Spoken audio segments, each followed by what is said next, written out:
नमस्कार प्रेक्षक मित्रांनो, स्वागत आहे आपले भूमी क्रिएशन चॅनलवर। चला तर प्रेक्षक मित्रांनो, आपण आजच्या कथेला सुरुवात करूया। आई, मला घटस्फोट हवाय। मी अशा अडाणी आणि गावंढळ मुलीसोबत अजिबात राहू शकत नाही। या घरात सुद्धा एक क्षणभर राहू शकत नाही। विजयचा आवाज रागाने थरथरत होता। तो हॉलमध्ये इकडून तिकडे चक्रा मारत होता। त्याच्या समोर त्याची आई सुनीता सोफ्याचा कोपऱ्यात धरून उभ्या होत्या। त्यांच्या चेहऱ्यावर थकवा आणि डोळ्यात हतबलता होती। त्यांनी आपल्या साडीचा पदर नीट केला आणि शांत आवाजात म्हणाल्या, अरे विजय, 2 दिवस, फक्त 2च दिवस तर झालेत तुमच्या लग्नाला। अजून तुम्ही एकमेकांना नीट ओळखतही नाही। ती छोट्याशा गावातून आलीये। तिला इथल्या वातावरणाची सवय व्हायला थोडा वेळ तर दे। वेळ? कसला वेळ आई? विजय उपरोधिकपणे हसला। तिची भाषा ऐकलीस का तू? काल सकाळी मला चहा घ्या म्हणताना तिच्या हातातील ट्रे थरथर कापत होता। मालक म्हणते ती मला। या गावात नवऱ्याला कोणी मालक म्हणतं का? आणि तिची ती राहणीमान, त्या बंगल्याच्या चकचकीत फरशीवर ती पायात चप्पल न घालता वावरतीये। मला माझ्या मित्रांमध्ये, बिझनेसच्या लोकांमध्ये तिची ओळख करून द्यायला लाज वाटते आई। मी काय सांगू लोकांना की माझी बायको माझ्याच गाडीच्या ड्रायव्हरची मुलगी आहे? त्याच वेळी हॉलच्या मुख्य दरवाजाच्या बाजूला एका मोठ्या खांबाच्या आडोशाला डिंपल उभी होती। तिच्या अंगात लग्नातली पिवळी साडी होती। हातात अजून हिरवा चुडा खणखणत होता।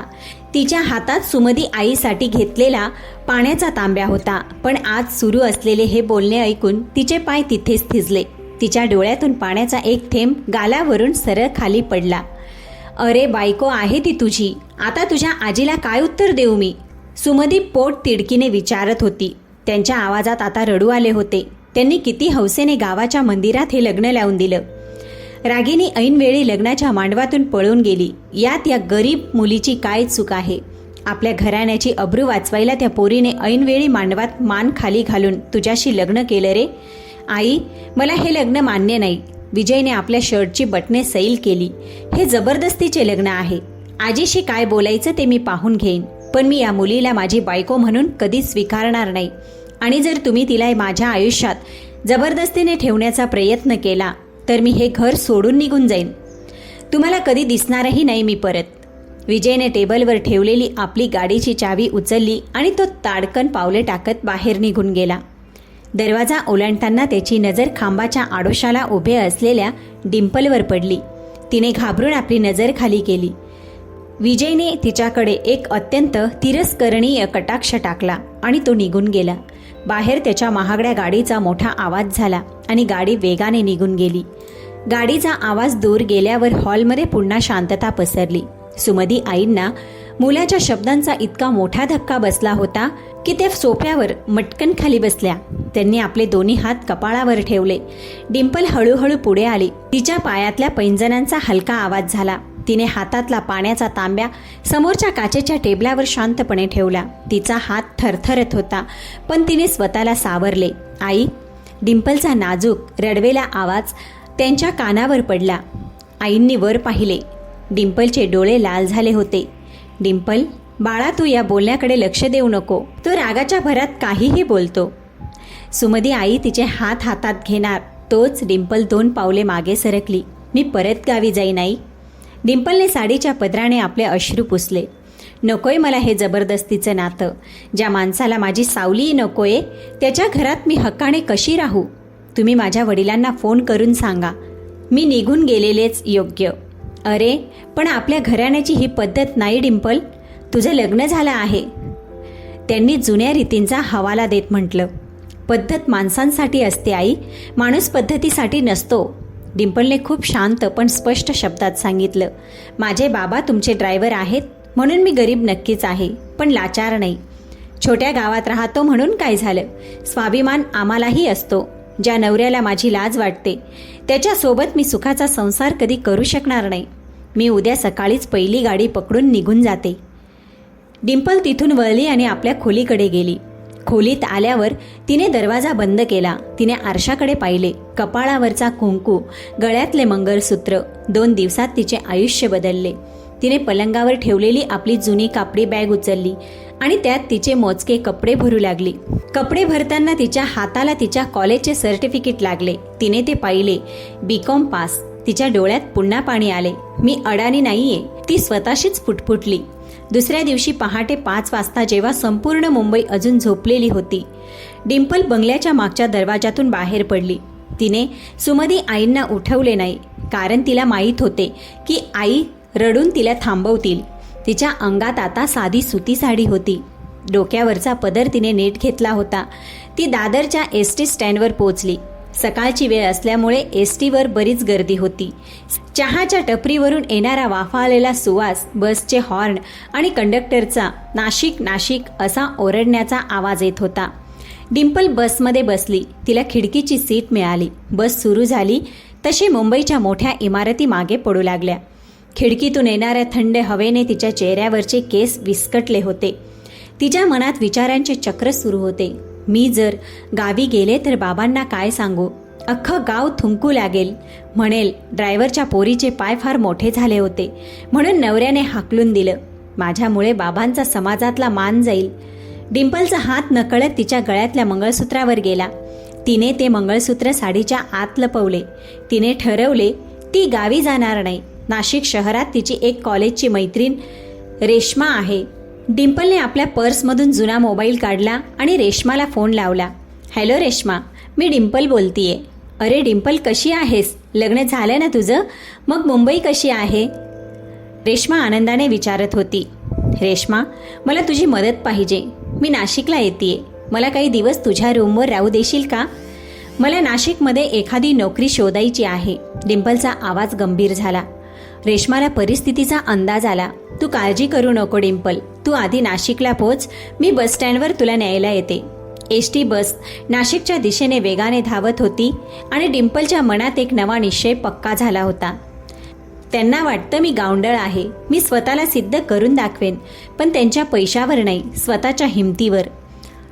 रेश्मा नाशिकच्या CBS बस स्टँडवर आधीच येऊन थांबली होती. एसटी बस प्लॅटफॉर्मवर लागली तशी डिंपल आपली ती कापडी बॅग हातात घट्ट धरून खाली उतरली. गर्दीत रेश्माने तिला दुरूनच ओळखलं. डिंपल? रेश्मा पुढे धावत आली.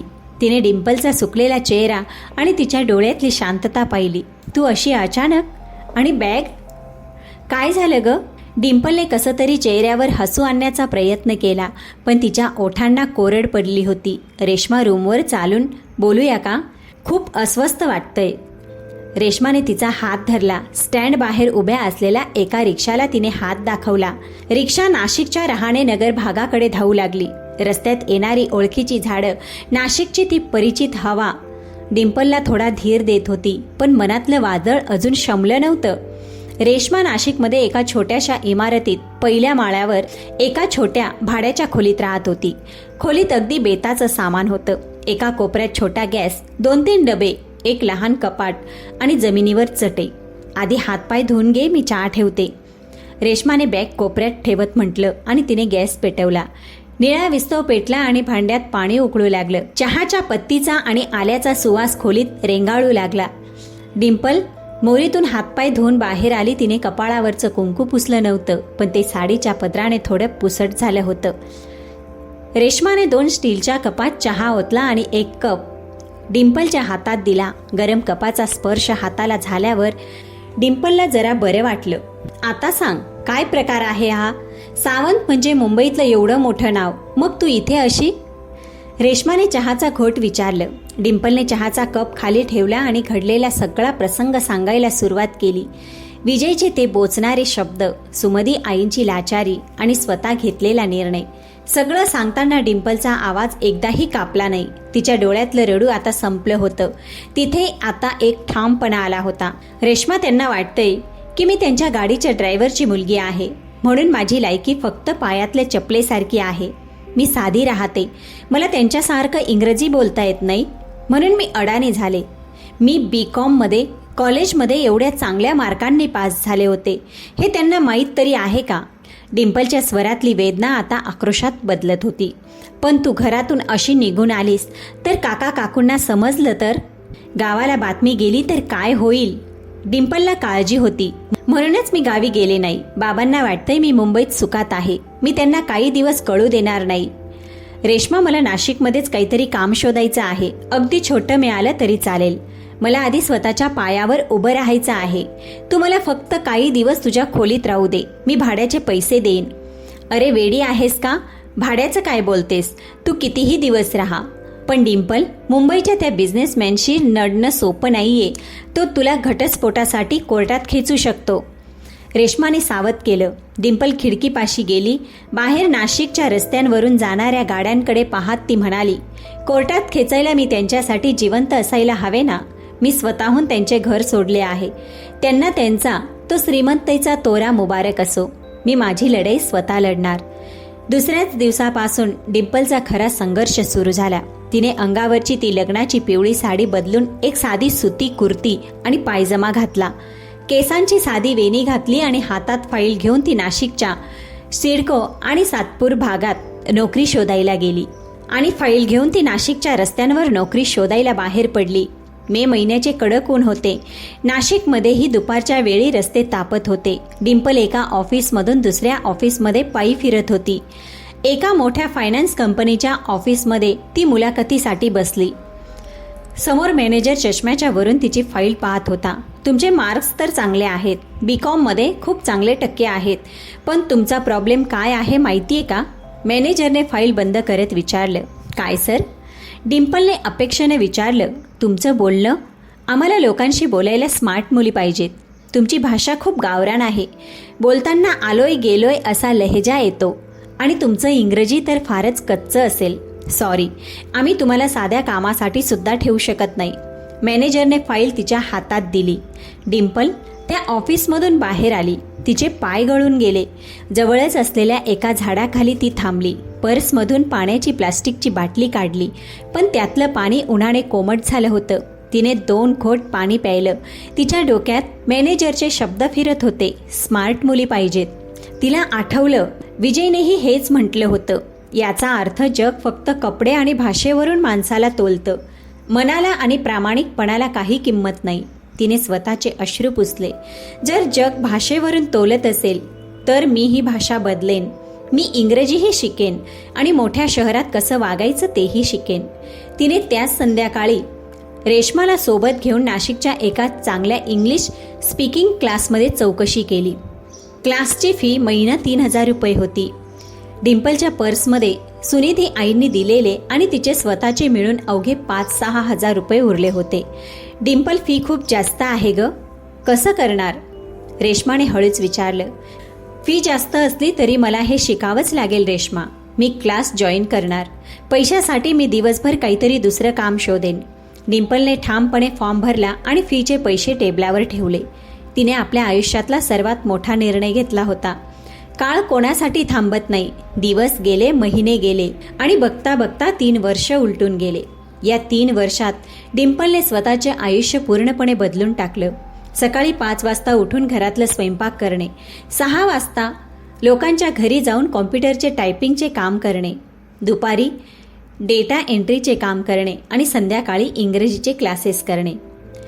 डिंपलने स्वतःला अजिबात सुट्टी दिली नाही. तिने इंग्रजीचे वर्तमानपत्र वाचायला सुरुवात केली होती.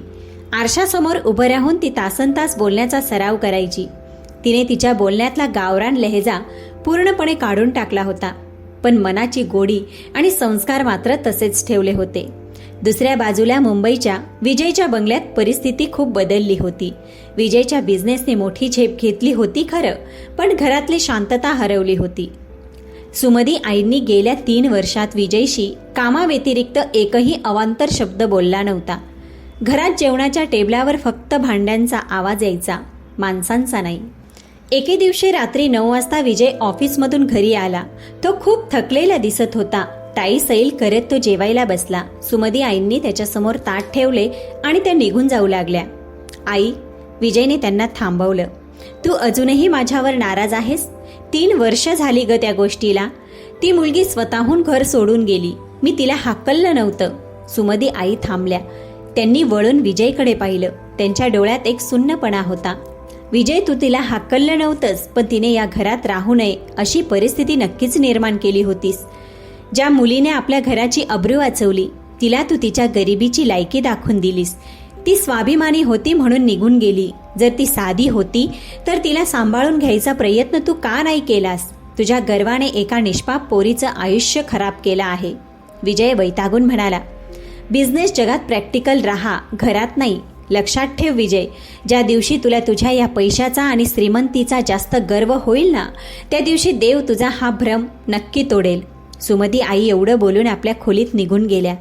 विजयच्या हातातला घास तिथेच थांबला. तो शांतपणे समोरच्या रिकाम्या खुर्चीकडे पाहत राहिला, जिथे 3 वर्षापूर्वी डिंपल 2 दिवस बसली होती. त्याला डिंपलचा चेहरा नीट आठवतही नव्हता, फक्त तिचे ते रडवेल डोळे आठवत होते. त्याने कपाळावर हात मारला आणि जेवण तसंच सोडून उठून गेला. नाशिकच्या त्या छोट्याशा खोलीत आज नेहमीपेक्षा लवकर गडबड सुरू झाली होती. सकाळी ठीक 4:30 वाजता डिंपलला जाग आली. बाहेर अजून अंधारच होता, पण तिच्या डोळ्यात एक वेगळी चमक होती. आज ती मुंबईला जाणार होती, एका खूप मोठ्या नोकरीच्या मुलाखतीसाठी. तिने देवाऱ्यासमोर दिवा लावला, हात जोडले आणि शांतपणे डोळे बंद केले. 3 वर्षापूर्वीची ती रात्र तिच्या डोळ्यांसमोरून एखाद्या चित्रपटासारखी सरकली, जेव्हा ती याच मुंबईतून रडत रडत बाहेर पडली होती. पण आज तिच्या मनात भीती नव्हती, तर एक प्रचंड आत्मविश्वास होता. डिंपल, अगं आवरलं का तुझं? चहा उकळलाय. रेश्माने स्वयंपाकघरातून आवाज दिला. हो रेश्मा, आलेच. कोमलने सुती साडीचा पदर खोचला आणि ती बाहेर आली. दोघींनी चहाचे कप हातात घेतले. रेश्माने डिंपलकडे पाहिलं. 3 वर्षात डिंपल खूप बदलली होती. तिच्या बोलण्यात आता वेगळाच ठामपणा होता आणि तिची इंग्रजी एवढी शुद्ध आणि अस्खलित झाली होती की कोणी म्हणणारही नाही ती एका छोट्या गावाची आहे. डिंपल, कंपनी खूप मोठी आहे ग. सावंत ग्रुप ऑफ इंडस्ट्रीज म्हणजे संपूर्ण देशात नाव आहे त्यांचं. भीती नाही ना वाटत? रेश्माने काळजीने विचारलं. डिंपलने चहाचा घोट घेतला आणि हसून म्हणाली, भीती कसली ग? मी 3 वर्ष फक्त या एका दिवसासाठी मेहनत केली आहे. त्यांनी माझे टॅलेंट पाहावे, माझी गरिबी किंवा माझे गाव नाही. मी माझ्या हक्काची नोकरी मिळवूनच परत येईन. सकाळी 6 वाजता डिंपल नाशिकच्या बस स्टँडवरून मुंबईच्या गाडीत बसली. खिडकी बाहेरून येणारी हवा आज तिला टोचत नव्हती, तर जणू तिचे स्वागत करत होती. दुपारचे ठीक 12:30 वाजले. मुंबईच्या लोअर परळ भागातील एका 50 मजली काचेच्या आलिशान इमारतीसमोर डिंपल उभी होती. इमारतीच्या वर मोठ्या अक्षरात लिहिले होते, सावंत इंडस्ट्रीज. तिने एक दीर्घ श्वास घेतला, स्वतःचा कोट नीट केला आणि ती आत गेली. आतले वातावरण पूर्णपणे कॉर्पोरेट होते. लोक हातात फाईल्स घेऊन पळत होते. चहूबाजूला इंग्रजीचे शब्द कानावर पडत होते. 3 वर्षापूर्वी जर डिंपल इथे आली असती तर कदाचित घाबरून पळून गेली असती, पण आज ती शांतपणे रिसेप्शनवर गेली. एक्सक्यूज मी, मी चीफ फायनान्शियल असिस्टंट या पदाच्या मुलाखतीसाठी आले आहे. माय नेम इज डिंपल, तिने अत्यंत नम्र आणि शुद्ध इंग्रजीत सांगितले. रिसेप्शनिस्टने कॉम्प्युटरवर पाहिलं आणि हसून म्हणाली, हो मॅम, 25व्या मजल्यावर कॅबिन नंबर 4 जा. तिथे स्वतः आमचे MD सर फायनल राऊंड घेणार आहेत. डिंपल लिफ्टने 25व्या मजल्यावर पोहोचली. तिथे तिच्यासारखे अजून 5 ते 6 उमेदवार बसले होते. प्रत्येकाच्या चेहऱ्यावर ताण होता. एक एक करून उमेदवार आत जात होते आणि काही वेळातच निराश होऊन बाहेर येत होते. पुढचा नंबर डिंपल मॅम, प्लीज आत जा, सेक्रेटरीने सांगितले. डिंपल उठली. तिच्या हातात तिची फाईल होती. तिने कॅबिनच्या मोठ्या काचेच्या दरवाजाला हलका धक्का दिला. आत एसीचा थंड गार वारा अंगाला झोंबणारा होता. समोर एक मोठी लाकडी टेबल होती आणि त्यावर बऱ्याच फाईल्स पडल्या होत्या. टेबलाच्या पलीकडे पाठ वळून एका मोठ्या फिरत्या खुर्चीवर तो माणूस बसला होता. मे आय कम इन सर? डिंपलचा स्पष्ट आवाज कॅबिनमध्ये गुंजला. त्या आवाजाने खुर्चीवर बसलेला तो माणूस एकदम दचकला. त्याने हळूच आपली खुर्ची फिरवली. अंगात तोच महागडा सूट, चेहऱ्यावर तेच धारदार नाकडोळे. तो दुसरा कोणी नसून विजय होता. विजयने डोके वर करून पाहिले. सुरुवातीला त्याला वाटले की तो एखादे स्वप्न पाहत आहे. समोर उभी असलेली मुलगी अत्यंत आत्मविश्वासाने उभी होती. तिने फॉर्मल कपडे घातले होते. केसांचा छान अंबाडा बांधला होता आणि तिच्या चेहऱ्यावर एक वेगळाच तोरा होता. ते डोळे विजय कधी विसरू शकणार नव्हता. डिंपल? विजयच्या तोंडून पेन नकळत टेबलावर पडले. तो खुर्चीवरून ताडकन उभा राहिला. तू इथे? आणि हा काय अवतार आहे तुझा? डिंपलच्या चेहऱ्यावर एक लहान शांत हसू आले. ती 2 पावले पुढे आली. तिने आपली फाईल टेबलावर ठेवली आणि म्हणाली, गुड आफ्टरनून सर. हा माझा अवतार नाही, हे माझे खरे रूप आहे, जे तुम्ही 3 वर्षापूर्वी पाहण्याचा प्रयत्नही केला नव्हता. मी इथे एका नोकरीसाठी आले आहे. विजयने स्वतःला सावरले. त्याचा जुना अहंकार पुन्हा वर डोके काढू लागला. त्याला आठवले की ही तीच ड्रायव्हरची मुलगी आहे, जिच्यामुळे त्याच्या घरात गेल्या 3 वर्षांपासून शांतता आहे. नोकरी? विजय उपरोधिकपणे हसला. तुला काय वाटते डिंपल? तू 2-4 इंग्रजी शब्द शिकलीस, शहरातले कपडे घातलेस, म्हणजे तू सावंत इंडस्ट्रीजमध्ये काम करू शकशील? ही माझी कंपनी आहे. इथे देशातले सर्वात हुशार लोक काम करतात. तुझ्यासारख्या एका गावंढळ मुलीला मी इथे नोकरी देणार नाही. तुझी पात्रता नाहीये इथं बसायची. डिंपलने विजयच्या डोळ्यात थेट डोळे घालून पाहिलं. तिच्या डोळ्यात आता भीतीचा एक लवलेशही नव्हता. मिस्टर विजय सावंत. डिंपल खूप शांत पण करड्या आवाजात म्हणाली, मी इथे तुमची पत्नी म्हणून माझा हक्क सांगायला किंवा तुमच्या संपत्तीवर दावा करायला आलेली नाहीये. जर तुम्हाला वाटत असेल की मी या नोकरीसाठी अयोग्य आहे, तर तुम्ही माझी फाईल उघडा, माझे प्रश्न विचारा, माझे ज्ञान तपासा. पण जर तुम्ही मला केवळ वैयक्तिक रागापोटी नकार देत असाल, तर मलाही अशा बॉसच्या हाताखाली काम करायची काहीच हौस नाही, जो टॅलेंटपेक्षा स्वतःच्या अहंकाराला जास्त महत्त्व देतो. डिंपलने टेबलावरची आपली फाईल उचलली. विजयचा एक छोटा नमस्ते केला आणि ती वळली. तिचे हे सडेतोड शब्द विजयच्या थेट जिव्हारी लागले. आजपर्यंत बिझनेस जगताना त्याला कोणाचीही अशी बोलायची हिंमत झाली नव्हती. थांब, विजय मागे ओरडला. डिंपलचे पाय काचेच्या दरवाजापाशी थांबले. तिने मागे वळून पाहिले. विजय टेबलावर हात ठेवून उभा होता. त्याचे नाक रागाने लाल झाले होते. मला पळून जाणाऱ्या लोकांना कद्रू म्हणायला आवडतं. तुला वाटतंय ना तू खूप हुशार झालीयस? ठीक आहे, मी तुला ही नोकरी देतोय. उद्या सकाळी ठीक 9 वाजता ऑफिसमध्ये हजर राहा. पण एक गोष्ट लक्षात ठेव, या ऑफिसच्या चौकटीत तू फक्त एक साधी कर्मचारी आहेस आणि मी तुझा बॉस. इथे तुझे कोणतेही घरगुती नाटक चालणार नाही. मलाही तेच हवे आहे सर. उद्या 9 वाजता भेटू. डिंपलने अत्यंत व्यावसायिक पद्धतीने उत्तर दिले आणि ती कॅबिन बाहेर पडली. काचेचा दरवाजा बंद झाला आणि विजय पुन्हा आपल्या खुर्चीवर मागे फेकला गेला. त्याचे हृदय वेगाने धडधडू लागले.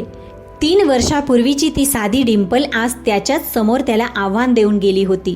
दुसऱ्या दिवशी सकाळी 8:45 वाजता डिंपल ऑफिसमध्ये पोहोचली होती. अंगात एक साधी पण नीटनेटकी सुती साडी, हातात पाण्याची बॉटल आणि लॅपटॉपची बॅग. तिने रिसेप्शनवर जाऊन तिचं ओळखपत्र घेतलं. डिंपल मॅम, तुमचे कॅबिन डाव्या बाजूला आहे आणि हो, MD सरांनी तुमच्यासाठी हे आधीच पाठवून दिलं आहे. तिथल्या एका पिऊनने एका मोठ्या ट्रॉलीमध्ये भरलेल्या फाईल्स दाखवत म्हटलं. डिंपलने त्या फाईलकडे पाहिलं. गेल्या 5 वर्षांचे जुने हिशोब, टॅक्सचे कागदपत्र आणि अर्धवट राहिलेले ऑडिट्स, हे सगळं एका रात्रीत तपासणं कोणत्याही माणसासाठी अशक्य होतं. विजयने मुद्दामून तिला खच्ची करण्यासाठी हे काम दिलं होतं. डिंपल तिच्या कॅबिनमध्ये बसली. टेबलावर फाईल्सचा डोंगर रचला होता. तिने एक दीर्घ श्वास घेतला, कॉम्प्युटर सुरू केला आणि पहिल्या फाईलचं पान उघडलं. दुपारचे 2 वाजले. ऑफिसमध्ये इतर लोक लंचसाठी बाहेर जात होते. कॅन्टीनमध्ये हसण्या खिदळण्याचा आवाज येत होता, पण डिंपल आपल्या जागेवरून हल्लीसुद्धा नाही. तिच्या एका हातात पेन होतं आणि दुसऱ्या हाताने ती कॅल्क्युलेटरवर आकडेमोड करत होती. तितक्यात कॅबिनचा दरवाजा उघडला. विजय आत आला. त्याचे हात कोटाच्या खिशात होते. त्याने डिंपलकडे पाहिलं. तिच्या चेहऱ्यावर थकवा शोधण्याचा प्रयत्न केला. काय डिंपल मॅम, काम होतंय की नाशिकची गाडी पकडायची तयारी करायची? विजयने उपरोधिकपणे विचारले. डिंपलने लॅपटॉपवरून डोके वर केले. तिने चष्मा नीट केला आणि अतिशय शांतपणे म्हणाली, सर, 2014 आणि 2016च्या टॅक्स फाईलमध्ये काही गडबड आहे. तुमच्या जुन्या अकाउंटंटने जवळपास 20 लाखांचा हिशोब चुकीचा लिहिला आहे. मी ते दुरुस्त करत आहे. संध्याकाळपर्यंत हे काम पूर्ण होईल. विजय थक्क झाला. ज्या फाईल्स त्याने तिला अडकवण्यासाठी दिल्या होत्या, त्यातून तिने कंपनीची जुनी चूक शोधून काढली होती. विजयने काही न बोलता तिथून जाणं पसंत केलं. पण मनातल्या मनात तो तिच्या हुशारीने थक्क झाला होता. बघता बघता 2 महिने निघून गेले. मुंबईत जुलैचा महिना सुरू झाला होता आणि मुसळधार पाऊस कोसळत होता. ऑफिसच्या मोठ्या काचेच्या खिडकीबाहेर मुंबई पाण्यात बुडालेली दिसत होती. रात्रीचे 8:30 वाजले. ऑफिसमधला पाहुणा घरी निघून गेला होता. ऑफिसच्या मोठ्या फ्लोअरवर फक्त 2च कॅबिनमध्ये लाईट्स सुरू होत्या. एक विजयची आणि दुसरी डिंपलची. डिंपल आपली बॅग भरत होती तितक्यात संपूर्ण ऑफिसची लाईट अचानक गेली. सगळीकडे किर्र अंधार पसरला. मोबाईलच्या टॉर्चच्या उजेडात डिंपल बाहेर पडली. मुख्य दरवाजापाशी तिला विजय उभा असलेला दिसला. बाहेर इतका पाऊस होता की लोकल ट्रेन्स आणि गाड्या सगळं काही जागेवर थांबलं होतं. ट्रेन्स बंद आहेत डिंपल, तुला जाता येणार नाही. अंधारात विजयचा आवाज ऐकू आला. मी रिक्षा किंवा टॅक्सी पाहते सर, डिंपल म्हणाली. या पावसात काही मिळणार नाही, चल माझ्या कॅबिनमध्ये, लाईट येईपर्यंत थांबू, विजयने म्हटलं. दोघे त्याच्या कॅबिनमध्ये आले. त्याने आपल्या छोट्या पॅन्ट्रीमध्ये जाऊन गॅस पेटवला. तिथे पाणी उकळू लागलं. विजय स्वतः चहा बनवत होता. डिंपल खिडकीपाशी उभी राहून बाहेरचा पाऊस पाहत होती. चहा घे, विजयने एक कप डिंपलच्या समोर धरला. तिने आश्चर्याने त्याच्याकडे पाहिलं. देशातला एवढा मोठा उद्योगपती स्वतः चहा करून तिला देत होता. तिने तो कप हातात घेतला. आल्याचा आणि चहाच्या पत्तीचा तो सुवास अगदी नाशिकच्या त्या छोट्या खोलीसारखा होता. डिंपल, विजय चहाचा घोट घेत म्हणाला, मला एक विचारायचं होतं. तू 3 वर्ष कुठे होतीस? तुझ्या बाबांनाही माहीत नव्हतं तू कुठे आहेस. ते अजूनही माझ्याकडे ड्रायव्हर आहेत, पण त्यांनी मला कधीच काही सांगितलं नाही. डिंपलने खिडकीकडे पाहत उत्तर दिलं, मी नाशिकमध्ये होते सर. बाबांना मी सांगितलं होतं की मी माझ्या मैत्रिणीकडे राहून मोठ्या परीक्षेची तयारी करतेय. त्यांना वाटत होतं की मी तुमच्या घरात सुखात आहे, पण मी त्यांना कधीच सुमदी आईंबद्दल किंवा तुमच्याबद्दल काही वाईट सांगितलं नाही, कारण मला माझ्या बाबांचा स्वाभिमान दुखवायचा नव्हता. विजयने डिंपलकडे पाहिलं. अंधारात खिडकी बाहेरच्या दिव्यांचा प्रकाश तिच्या चेहऱ्यावर पडत होता. तिच्या चेहऱ्यावर आता राग नव्हता, तर एक अथांग शांतता होती. विजयला पहिल्यांदाच जाणवलं की त्याने 3 वर्षापूर्वी काय गमावलं होतं. ती फक्त सुंदर आणि हुशार नव्हती, तर तिचं मन खूप मोठं होतं. मला माफ कर डिंपल. विजयचा आवाज यावेळी खूप हळवा झाला होता. मी त्या दिवशी तुला खूप चुकीचं बोललो. माझ्या पैशाच्या गर्वाने मला आंधळं केलं होतं. डिंपलने चहाचा कप टेबलवर ठेवला. सर, माफी बिझनेस जगात चालत नाही. तिथे फक्त परफॉर्मन्स चालतो. तुम्ही मला नोकरी दिली, मी माझं काम चोख बजावतीये. भूतकाळ विसरलेलाच बरा. तेवढ्यात ऑफिसची लाईट आली. संपूर्ण कॅबिन प्रकाशाने न्हावून गेली. डिंपलने आपली बॅग उचलली. लाईट आली आहे, मी निघते. Good night sir. विजय तिच्या जाणाऱ्या पाठीमागे पाहत राहिला. आज त्याचा अहंकार पूर्णपणे विरघळला होता आणि त्याची जागा एका नव्या भावनेने घेतली होती. त्या घटनेला 15 दिवस उलटले होते. ऑफिसमध्ये रोजचे काम नेहमीप्रमाणे सुरू होतं, पण विजय आणि डिंपल यांच्यातील नाते आता बदलू लागले. विजय आता डिंपलशी बोलताना कमालीचा आदर दाखवायचा, तर डिंपल मात्र अजूनही पूर्णपणे व्यावसायिक अंतर ठेवून वागत होती. तितक्यात एक दिवस सावंत इंडस्ट्रीजवर एक मोठे संकट कोसळले. दुपारची वेळ. विजयच्या कॅबिनमध्ये एक तातडीची मीटिंग बोलवण्यात आली. कंपनीचे सर्व मोठे व्यवस्थापक तिथे हजर होते. सगळ्यांच्या चेहऱ्यावर चिंतेचे सावट होते. कंपनीने एका आंतरराष्ट्रीय प्रोजेक्टसाठी कोट्यवधी रुपयांची गुंतवणूक केली होती, पण ऐनवेळी त्या परदेशी क्लायंटने करारातील काही अटींवर आक्षेप घेत डील रद्द करण्याची धमकी दिली. सर, जर ही डील कॅन्सल झाली तर आपले शेअर्स खूप खाली घसरतील. मार्केटमध्ये आपल्या कंपनीचे मोठे नुकसान होईल, फायनान्स हेडने हताशपणे सांगितलं. विजयने दोन्ही हातांनी आपले डोके धरले. त्याचा चेहरा पांढरा पडला. आपल्याकडे त्या क्लायंटला पटवून देण्यासाठी फक्त 2 तास आहेत, त्यानंतर त्यांची फ्लाईट आहे. आपल्या प्रेझेंटेशनमध्ये काय चूक झाली? सर, आपल्या जुन्या टीमने त्यांच्या कराराचा कायदेशीर अभ्यास नीट केला नाही. त्यांना आपल्या ग्रामीण भागातील प्रकल्पांविषयी शंका आहे, दुसऱ्या एका मॅनेजरने सांगितलं. कॅबिनच्या कोपऱ्यात उभी असलेली डिंपल सर्व काही शांतपणे ऐकत होती. तिने पुढे येऊन फाईल उचलली आणि म्हणाली, सर, जर तुम्ही मला परवानगी दिली तर मी या क्लायंटशी बोलू शकते का? मी गेल्या आठवड्यात त्यांच्या देशातील टॅक्स पॉलिसी आणि आपल्या प्रकल्पाचा अभ्यास केला आहे. सर्व मॅनेजर्स एकमेकांकडे पाहू लागले. विजयने तिच्या डोळ्यात पाहिलं. तिथे एक अनाकलनीय आत्मविश्वास होता. ठीक आहे डिंपल, ही कंपनी वाचवण्यासाठी शेवटची संधी तुझ्या हातात आहे, विजयने गंभीर आवाजात म्हटलं. पुढच्या अर्ध्या तासात परदेशी क्लायंट्स सावंत इंडस्ट्रीजच्या कॉन्फरन्स रूममध्ये दाखल झाले. ते खूप रागात होते आणि चर्चा करायच्या मनस्थितीत नव्हते. डिंपलने प्रेझेंटेशन सुरू केलं. तिने अत्यंत आत्मविश्वासाने अस्खलित इंग्रजीत बोलायला सुरुवात केली. तिने केवळ आकडेवारीच मांडली नाही, तर भारतातील ग्रामीण भागातील प्रकल्पांमुळे कंपनीला आणि सरकारला कसा फायदा होणार आहे हे कायदेशीर मुद्दासह पटवून दिलं. डिंपलच्या साध्या पण प्रभावी मांडणीने आणि तिच्या अफाट ज्ञानाने परदेशी क्लायंट्स थक्क झाले. Ma'am, your fanning is perfect. आम्हाला या प्रकल्पाबद्दल ज्या शंका होत्या आम्हाला या प्रकल्पाबद्दल ज्या शंका होत्या त्या तुम्ही पूर्णपणे दूर केल्या आहेत, मुख्य क्लायंटने हसून म्हटलं आणि त्यांनी कराराच्या नवीन कागदपत्रांवर स्वाक्षरी केली. सावंत इंडस्ट्रीजवर आलेले कोट्यावधींचे संकट अवघ्या 1 तासात टळले. कॉन्फरन्स रूममध्ये सगळ्यांनी डिंपलसाठी टाळ्या वाजवल्या. विजयच्या डोळ्यात आज तिच्याबद्दल प्रचंड अभिमान आणि आदर दाटून आला होता. संध्याकाळची वेळ. विजय घरी आला तेव्हा त्याचे मन खूप हलके झाले होते. आज कंपनी एका मोठ्या संकटातून वाचली आणि त्याचे सर्व श्रेय डिंपलला जात होते. तो घरात आला तशी सुमदी आई हॉलमध्ये बसून काहीतरी विचार करत होत्या. विजय त्यांच्या जवळ गेला आणि सोफ्यावर बसला. आज ऑफिसमध्ये खूप मोठी गोष्ट घडली. आपली कंपनी बुडता बुडता वाचली. सुमदी आईंनी त्याच्याकडे पाहिले. हो का? कोणी वाचवली? डिंपलने. विजयच्या तोंडून नकळत तिचे नाव आदराने निघाले. तिने ज्या प्रकारे परदेशी क्लायंट्स हाताळले ते खरोखरच अप्रतिम होते.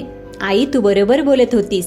माणूस कपड्यांनी किंवा भाषेने मोठा होत नाही, तर त्याच्या विचारांनी आणि ज्ञानाने मोठा होतो. मी खूप नशीबवान आहे की डिंपल माझी बायको आहे, पण मी तिला गमावून बसलो आहे. विजयचा आवाज लहान होता. सुमदीताईंच्या चेहऱ्यावर एक सुप्त हसू आले. त्यांना समजले की मुलाचा गर्व आता पूर्णपणे उतरला आहे आणि त्याला आपली चूक उमगली आहे. विजय, अजूनही वेळ गेलेली नाही. आजीची तब्येत थोडी खालावली आहे. त्यांना डिंपलला पाहायचे आहे. मी उद्या डिंपलला घरी बोलावले आहे. आजी आजारी आहेत हे ऐकून ती नक्की येईल, कारण ती मनाने खूप चांगली आहे. उद्या काय करायचे ते तू ठरव. सुमदी आई एवढे बोलून देवासमोर दिवा लावायला निघून गेल्या. दुसऱ्या दिवशी संध्याकाळी डिंपल सावंत बंगल्यांच्या दारात उभी होती. 3 वर्षानंतर ती या घराच्या उंबरठ्यावर आली होती. तिचे हृदय वेगाने धडधडत होते. तिने अंगावर साधी साडी नेसली होती आणि केसांची वेणी घातली होती. अगदी 3 वर्षापूर्वी सारखीच साधी डिंपल. ती हळूहळू आत आली. हॉलमध्ये सुमदी आई आणि आजी सोफ्यावर बसल्या होत्या. डिंपलला पाहताच आजीच्या डोळ्यात पाणी आले. डिंपल, माझी सून आली. आजीने तिला जवळ बोलावले. डिंपलने पुढे होऊन आजीच्या पाया पडले. आजीने तिच्या डोक्यावर हात ठेवला. बाळा, आम्हाला माफ कर. या घरात तुझा अपमान झाला. नाही आजी, असं बोलू नका. तुम्ही मला नेहमी प्रेम दिलं आहे. डिंपल आजीचे हातात घेत म्हणाली. तेवढ्यात तिथल्या जिन्यावरून विजय खाली उतरला. त्याच्या हातात एक फाईल होती. डिंपल उठून उभी राहिली. तिने विजयकडे पाहिलं. विजय डिंपलच्या समोर आला. त्याच्या डोळ्यात आता तो जुना राग किंवा गर्व नव्हता, तर फक्त पश्चाताप आणि अपार प्रेम होते. त्याने हातातली फाईल डिंपलच्या समोर धरली. तिने पाहिलं ते 3 वर्षापूर्वीचे घटस्फोटाचे कागदपत्रे होते, ज्यावर विजयने स्वाक्षरी केली नव्हती. डिंपल, विजयचा आवाज थरथरला. 3 वर्षापूर्वी मी तुला या कागदपत्रांची भीती दाखवून घराबाहेर पडायला भाग पाडले होते. मला वाटत होते की पैशाने आणि श्रीमंतीने मी काहीही करू शकतो. पण या 3 वर्षात तू मला दाखवून दिलेस की खरा स्वाभिमान काय असतो. विजयने डिंपलच्या समोर त्या घटस्फोटाच्या कागदपत्रांचे तुकडे तुकडे केले. ते खाली टाकून दिले. मला हा घटस्फोट नकोय डिंपल. विजयने तिचे दोन्ही हात आपल्या हातात घेतले. सुमदी आई आणि आजी दुरून पाहत होत्या. मी बिझनेस जगात खूप लोकांना हरवले, पण आज मी तुझ्या स्वाभिमानासमोर स्वतःहून हार मानतोय. मला माझ्या जुन्या वागण्याचा मनापासून पश्चाताप होत आहे. डिंपल, तू या सावंत इंडस्ट्रीची चीफ म्हणून तर स्वतःला सिद्ध केले आहेस, पण माझ्या विस्कटलेल्या आयुष्याची चीफ म्हणून या घरात सन्मानाने परत येशील का? माझ्यावर पुन्हा एकदा विश्वास ठेवशील का? विजयच्या डोळ्यातून एक पाण्याचा थेंब पडला. डिंपलने विजयकडे पाहिलं. ज्या माणसाने तिला गावंढळ म्हणून नाकारले होते, तोच आज तिच्या गुणांसमोर नतमस्तक झाला होता. तिची 3 वर्षाची तपश्चर्या आज यशस्वी झाली. तिने स्वतःची ओळख तर निर्माण केलीच होती, पण आपल्या वडिलांचा आणि गावाचा सन्मानही परत मिळवला होता. डिंपलच्या चेहऱ्यावर एक गोड, तृप्त हसू आले. तिने सुनिधी आईकडे पाहिलं. त्यांनी हसून होकार दिला. डिंपलने हलकेच मान डोलावली आणि विजयचा हात घट्ट धरला. ज्या मुलीला पहिल्याच दिवशी घरातून बाहेर काढले गेले होते, तीच डिंपल आज त्याच घरात अत्यंत सन्मानाने सावंत घराण्याची खरी सून बनून गृहप्रवेश करत होती. बाहेर पावसाची हलकी सर सुरू झाली होती. जणू निसर्गही या नवीन सुरुवातीचे स्वागत करत होता. प्रेक्षक मित्रांनो, विजयने डिंपलसोबत जे काही केलं त्यानंतर डिंपलने त्याला माफ करून त्याच्या सोबत राहण्याचा निर्णय योग्य घेतला की अयोग्य, तुम्हाला काय वाटते? कॉमेंटमध्ये नक्की सांगा. चला तर भेटूया पुढच्या कथेसोबत.